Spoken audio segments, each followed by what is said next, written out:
अस्सलाम वालेकुम नाज़रीन, सिंध ऑनलाइन टीवी में भलीकार आवां हां इमरान मलिक शामिल कयूं था हिन वक्त जूं ख़बरूं।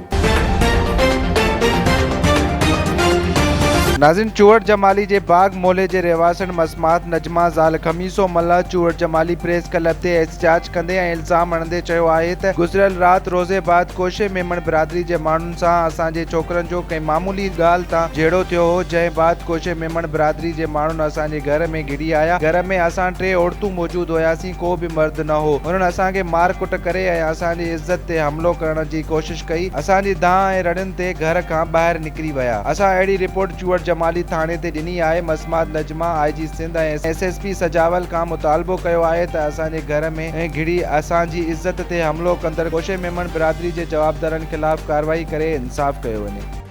वधीक ख़बरुनि ऐं अपडेट्स जे लाइ ॾिसंदा रहो सिंध ऑनलाइन टीवी।